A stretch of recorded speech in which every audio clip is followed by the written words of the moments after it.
It was time to replace the RCAs on my Technics 1200 turntables, so I thought I'd make a video on how to do it. Now, after you take the feet off and you get all the screws off, you can start working on resoldering your RCA cables.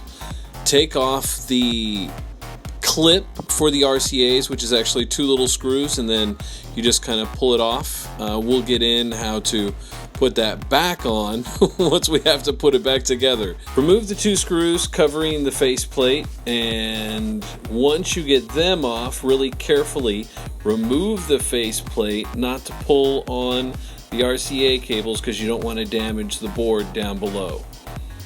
Once you pull off the cover, you can actually see what you're going to be doing. Now, I've already converted this turntable into a groundless turntable, meaning I already rewired the ground back onto the board.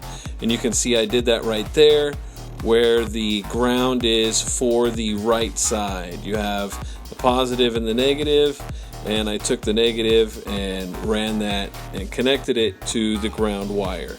Now you can see this is my old soldering. Now we need to cut off that clip that's right there that connects those cables. That's just a regular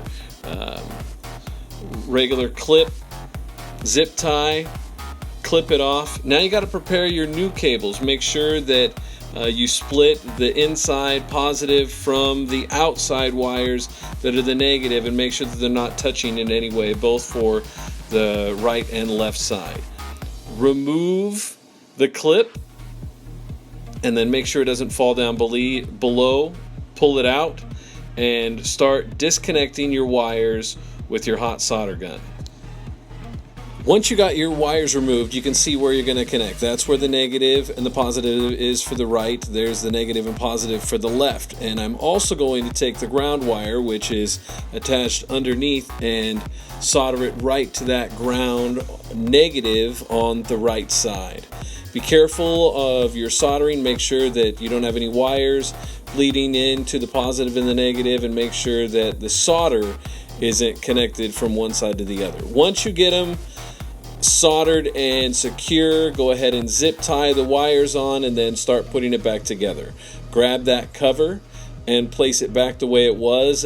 Screw in the two screws that were holding on the cover, and then grab your clip for the RCAs. And when you look at the clip, you're going to put it in so that it fits flush. If you put it in upside down, it's going to sit crooked when you slide it in. You'll see there's a little space for the cable to go in the back. Put the clip in, put the two screws in, and screw it on. If you've done it right, it should sit flush. If you do it wrong, it's going to sit crooked.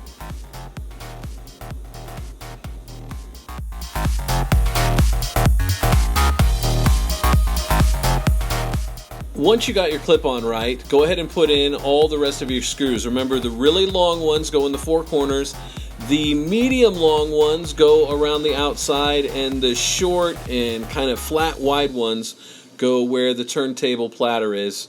Lots of screws. Take your time.